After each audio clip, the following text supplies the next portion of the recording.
Hello bachcho, let us read the question.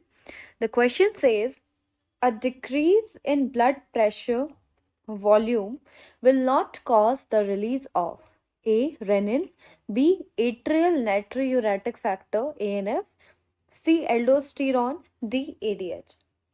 So the key concept behind this question is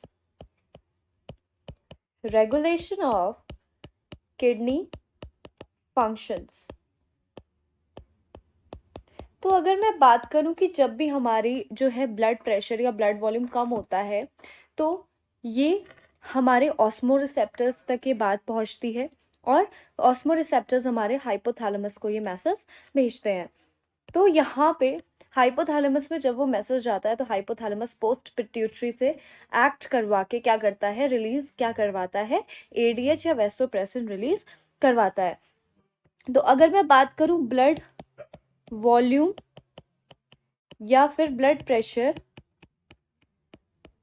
क्या हुआ, decreases. Suppose blood volume या blood pressure जो है वो decrease हुआ तो यहाँ पे दो चीजें काम करती हैं। एक हमारा है एडीएच या वेसोप्रेसिन, ठीक है। सिक्रीट कौन करता है, हाइपोथैलेमस, ठीक है। और हाइपोथैलेमस किस पे एक्ट करता है, पोस्ट पिट्यूटरी या न्यूरो हाइपोफाइसिस में। और ये वेसोप्रेसिन क्या करता है, रीएब्जॉर्प्शन बढ़ाता है। किसका रीएब्जॉर्प्शन बढ़ाता है,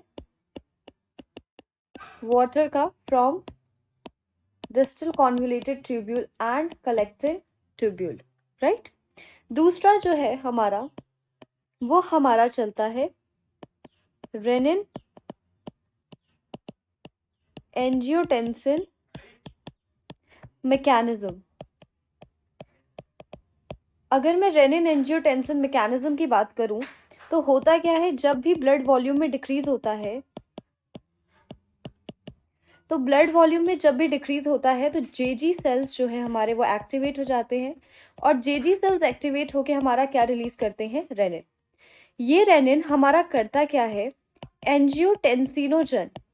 एंजियोटेंसिनोजन एक प्रोटीन है, इसको ये कन्वर्ट कर देता है एंजियोटेंसिन फर्स्ट में और फर्दर ये एंजियोटेंसिन फर्स्ट जो है ये कन्वर्ट होता है एंजियोटेंसिन सेकंड में। अब ये जो एंजियोटेंसिन सेकंड है ये एक बहुत ही ज़्यादा पावरफुल क्या है, वेजो कंस्ट्रिक्टर है। ये बहुत ज़्यादा पावरफुल क्या है, वेजो कंस्ट्रिक्टर है। और ये वेजो कंस्ट्रिक्टर क्या करता है, बीपी को बढ़ा देता है, ब्लड प्रेशर को बढ़ा देता है। ब्लड प्रेशर बढ़ा देगा, ग्लोमेरुलर फिल्ट्रेशन रेट को ये बढ़ा देगा।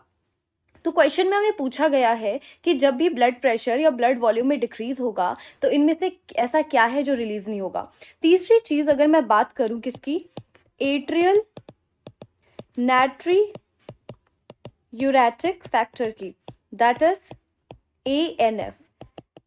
If I talk about ANF तो होता क्या है, जब भी ब्लड प्रेशर हाई होता है और एट्रिया को ये पता चलता है, हमारे हार्ट के एट्रिया को ये पता चलता है, एट्रिया जब भी इसे परसीव करता है तो वो रिलीज करता है ANF और ये NF क्या करता है, बीपी को नॉर्मल कर देता है।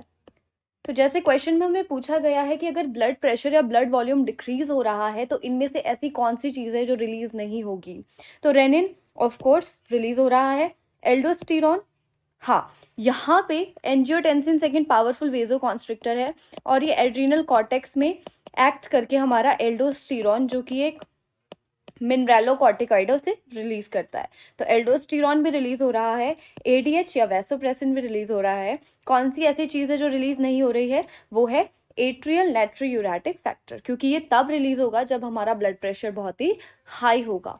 So the final answer will be atrial natriuretic factor, that is ANF, that is option B. I hope you understood it well. All the best. Thank you.